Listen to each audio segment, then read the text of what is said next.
حضرت عبداللہ ابن مبارک فرماتے ہیں میں تھا، میرے ساتھ ربیع بن سلیمان تھے اور دیگر وہ اس وقت کے لوگ تھے. ہم نے ارادہ کیا کہ ہم حج کے لیے جائیں گے، پیدل سفر حج کرنے کے لیے ہم نکلے. تو ہم نے ارادہ کیا پہلے کوفہ جاتے ہیں، وہاں سے سامان سفر خریدتے ہیں. کہتے ہم پیدل سفر کر کے جب کوفہ کی جانب جا رہے تھے تو دوپہر کا وقت ہوا. ایک ویرانے کے اندر پیدل سفر تھا، تھک گئے، درخت کے نیچے ہم تھوڑی دیر سستانے کے لیے بیٹھ گئے. تو عبداللہ ابن مبارک کہتے ہیں میں نے دیکھا میرے ساتھی سو گئے ہیں، ایک بوڑھی عورت ہے، با پردہ ہے، اس نے پردہ کیا ہوا ہے اور آتی ہے اور دور جا کے ایک مردہ جانور پڑا ہے، چھری کے ساتھ اس کا جسم کاٹنا شروع کر دیتی ہے. اس کے جسم کو کاٹتی ہے اور گوشت کا ایک بڑا ٹکڑا اٹھاتی ہے، اٹھا کے اپنے کپڑوں کے نیچے چھپاتی ہے اور چھپا کے تیزی سے چلنا شروع کر دیتی ہے. عبداللہ ابن مبارک کہتے ہیں میں نے یہ منظر دیکھا، میرے دل میں تشویش پیدا ہوئی. میں نے کہا یہ عورت اور مردار کاٹ کے لے کے جا رہی ہے، کہیں یہ نہ ہو کسی کو جا کے بیچ دے، کہیں یہ نہ ہو اس کی کوئی دکان ہو تو وہاں پہ یہ بنا کے بیچتی ہو، کہیں یہ نہ ہو مردہ سالن بنا کے کسی غریب کو کھلا دے.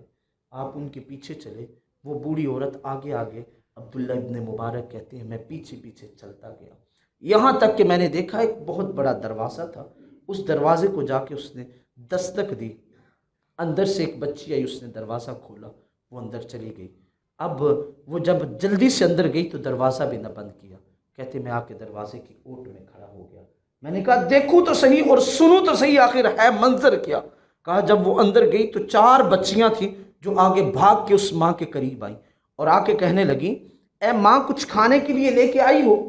اس ماں نے کہا کچھ نہیں. کیا کہاں سے لے کے آؤں، کچھ بھی نہیں ہے میرے پاس. کہا پھر یہ کیا ہے؟ کہا یہ لو، یہ ہمارے لیے اب جائز ہے، اسے پکاؤ یہ کھاتے. انہوں نے کہا کیا مطلب یہ جائز ہے؟ کہا جب مشقت کی کیفیت ہو، بھوک اور پیاس میں وقت گزر جائے اور بندہ مرنے کے قریب ہو تو بندے کے لیے اتنا سا حرام بھی کھانا جائز ہے جس کی وجہ سے بندہ اپنی زندگی کو بچا سکے. فرمایا ہم اتنا سا کھا لیں بنا لیں کہ ہم اپنی زندگی گزار دیں، وگرنہ ہم مرنے کے قریب. وہ بھوک اور پیاس کی شدت کی ماری بلک رہی تھی. انہوں نے کہا دو جلدی دو. لے کے جب پکانے کے لیے آگے بڑھے تو عبداللہ ابن مبارک کہتے ہیں مجھ سے رہا نہ گیا. میں نے دروازے پہ زور سے دستک دینا شروع کر دی. میں نے زور سے جب دستک دی تو وہ بوڑھی عورت باپردہ باہر آتی، کہتی خیر ہے ہمارے دروازے پہ دستک کیوں دے رہے ہو؟ کہا میں نے کہا یہ تم گوشت کہاں سے لے کے آئی ہو؟ اس نے کہا جاؤ تم اپنا کام کرو، ہمیں اپنا کام کرنے دو. حضرت عبداللہ ابن مبارک کہتے ہیں میں نے کہا میں جاؤں گا نہیں جب تک تم مجھے بتاؤ گے نہیں. تو اس نے کہا کہ تم پوچھ تو رہے ہو، تمہیں پتہ ہے کہ ہم کس حال کے اندر ہیں؟ کہا بتاؤ کس حال میں ہو؟ کہا کئی روز ہو گئے بھوکے اور پیاسے، میرا خامن تھا، سر کا تاج تھا، وہ دنیا سے چلا گیا. میری صرف 4 بیٹیاں ہیں اور میرے گھر میں کوئی بیٹا نہیں، میرا کوئی کمائی کر کے لانے والا نہیں. غربت نے آج میرے گھر ڈیرا ڈالا ہے. میں رشتہ داروں کے دروازوں پہ گئی ہوں، ساروں نے آج مجھے دھتکار دیا. سب روگاں دا روگ غریبی، سب روگاں دا روگ محمد جس کا نام غریبی، کوڑوں دی کنڈ کر لگ جاندے نہیں یارو رشتہ دار قریبی. رشتہ دار بھی کوئی اس وقت بات نہیں سنتا جب غربت ڈیرے ڈال لیتی ہے. لوگ کہتے ہیں چھوڑو بھائی، اگر اس کے پاس گئے تو کچھ نہ کچھ مانگ نہ لے، بلکہ دیکھ کے رسہ بھی بدل لیا کرتے ہیں. غریبوں کی جانب توجہ بھی کوئی نہیں کیا کرتا. کہا ساروں نے دھتکارا ہے، آج بلکتی بچیاں مجھ سے دیکھی نہ گئی. میں باہر نکلی چاقو لے کے، کہیں سے مردار ہی مل جائے وہ کھا لوں. اور آپ کو پتہ ہے کہ نہیں پتہ، ہم سید زادیاں ہیں، ہم حضور کی آل ہیں اور ہم کسی کے سامنے ہاتھ پھیلا کے صدقہ و خیرات بھی نہیں دے سکتے. ہم نے صدقہ و خیرات نہیں کھانا، یہ ہمارے لیے اب جائز ہے. ہم یہ لینے گئی تھی اور میں لے کے آئی ہوں. تو حضرت عبداللہ ابن مبارک نے اپنی جیب سے 300 دینار تھے جو حج کی تیاری کے لیے لے کے جا رہے تھے، پیش کر دیے سامنے. کہا بی بی یہ لے لو. اس نے کہا جاؤ مجھے نہیں چاہیے آپ کا مال. حضرت عبداللہ ابن مبارک نے گھٹنے زمین پہ لگا لیے، سفید داڑھی حضرت عبداللہ ابن مبارک کی، اور ہاتھ باندھ کے کہنے لگے آپ آقا کی نسل سے ہیں، ہم غلام ہیں، یہ صدقہ و خیرات نہیں ہے، یہ میں آپ کی بارگاہ میں تحفہ پیش کر رہا ہوں. اور میرا نام عبداللہ ابن مبارک ہے، لوگ مجھے محدث کے نام سے یاد کرتے ہیں، اور میں اللہ کی رضا کے لیے آپ کی بارگاہ میں تحفہ پیش کر رہا ہوں۔ اس بوڑھی عورت نے جب یہ بات سنی تو اس نے لے لیے، اور لے کے پتہ کیا فرمایا جاؤ اس کی جزا تمہیں رسول خدا عطا فرمائیں گے، اس کا اجر تمہیں رسول خدا عطا فرمائیں گے۔ عبداللہ ابن مبارک واپس آئے، باقی ساتھی آگے چل دیے۔ حضرت عبداللہ مبارک نے کہا میں واپس جاؤں گا۔ کہا کیوں ارادہ بدل گیا، کوئی تجارت کا ارادہ بنا لیا؟ کہا نہیں بس تم جاؤ، میں نہیں جا سکتا۔ باقی لوگ چلے گئے، عبداللہ ابن مبارک گھر آ گئے۔ ایک حاجی حج کا ارادہ کر لے، تیاری کر لے، گھر سے نکل جائے، جب واپس لوٹتا ہے تو کتنا اوکھا بیٹھ رہا ہوتا ہے، کتنی مشکل گھڑیاں ہو، ایک دن فلائٹ لیٹ ہو جائے تو بندے کو جگہ نہیں ملتی کدھر جا کے بیٹھے۔ اب واپس لوٹ کے آ گئے، اور آ کے گھر میں بیٹھ کے اللہ کی عبادت میں لوگ پوچھتے، آپ آ کے سے خاموش ہو جاتے۔ وقت گزرتا گیا، حاجی واپس آنے لگے۔ جب حاجی حجاز سے واپس آ رہے تھے، حاجی آنے لگے تو ارادہ کیا کہ جا کے مل کے ہوں۔ ایک کے پاس گئے، جا کے دروازے پہ دستک دی، اسے ملے اور اسے مبارکباد دی کہ اللہ نے تمہیں حج کی سعادت نصیب کی ہے، اللہ تمہیں اس عمل میں اپنی پاک بارگاہ میں قبول فرما لے۔ تو وہ آگے سے مل کے کہتا ہے، اے عبداللہ ابن مبارک، یا تو وہاں افسر بن گیا تھا، ہم تجھے آوازیں دیتے تھے تو ہماری بات بھی سنتا تھا، اور مبارکبادیاں دینے کے لیے اب گھر آ گئے ہو۔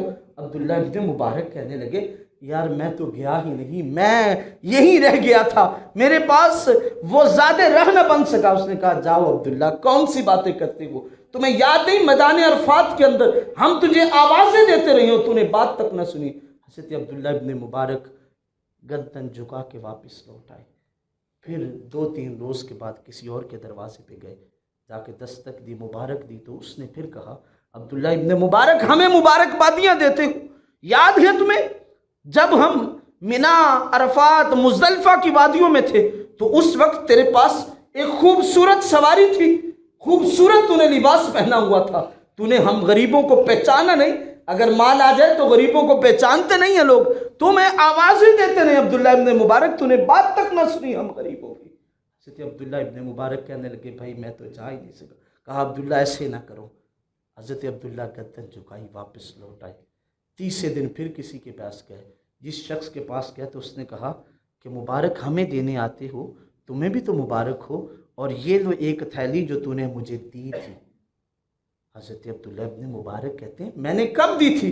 کہا یاد ہے جب مواجہ شریف کے سامنے کھڑے ہو کے حضور کے روزے کا دیدار کر رہے تھے، اس وقت تم بھی وہاں تھے، میں بھی وہاں تھا، تم میرے قریب آئے اور مجھے کہا یہ تھیلی پکڑ لو اشرفیوں کی، میں بعد میں لیتا ہوں۔ کہا اس کے بعد میں تمہیں ڈھونڈتا رہا، تم مجھے ملے نہیں، کہاں گئے چلے تھے، اور یہ لو وہی تمہاری امانت ہے، سنبھال کے لے کے آیا ہوں، گن لینا، اس میں کوئی کمی تو نہیں ہو گئی۔ حضرت عبداللہ ابن مبارک نے اس تھیلی کو پکڑا اور ساتھ لی اور واپس لوٹ آئے۔ کہا یہ تھیلی ہے تو نہیں میری، ضرور اس میں کوئی نہ کوئی حکمت ہوگی۔ رات سوئے، یہ آنکھیں بند ہوئیں، دل کی آنکھیں کھل گئیں، محمد عربی تشریف لے آئے۔ کیسا وہ سما ہوگا، کیسی وہ گھڑی ہوگی، میرے حضور تشریف لے کے آئے ہیں۔ یہ مقدروں والے ہوتے ہیں، کئی جاتے ہیں تو ملتے نہیں، کن کے پاس آ کے حضور خود دیدار کروا جاتے ہیں۔ یہ مقدر والے افراد ہوتے ہیں۔ میرے حضور تشریف لے آئے اور فرمایا کہ اے عبداللہ اور کتنی نشانیاں مانگو گے، عبداللہ اور کتنی نشانیاں مانگو گے؟ عرض کی یا رسول اللہ سب سے بڑا کرم تو یہ ہے آپ تشریف لائیں، آخر اے میرے آقا ماجرا کیا ہے سمجھ نہیں آتی۔ میرے حضور علیہ الصلاۃ والتسلیم آگے بڑھے۔ حضرت عبداللہ ابن مبارک کہتے ہیں حضور نے مجھے اپنے سینے سے لگا لیا، میرا ماتھا چوما اور ماتھا چوم کے فرمایا اے عبداللہ ابن مبارک تو خود تو نہیں گیا تھا، اللہ نے تیرے نام کا ایک فرشتہ پیدا کر دیا تھا جو تیری شکر و شباہت میں اس مقام پہ گیا جس مقام پہ باقی حاجی گئے تھے، اور یاد رکھو کسی حاجی کا حج قبول نہیں ہوا تھا۔ جب واپس لوٹے تو اللہ نے تیرے ان 300 دینار کے بدلے جو تو نے میری آل پہ خرچ کیے تھے، اللہ نے ساروں کا حج قبول فرما لیا۔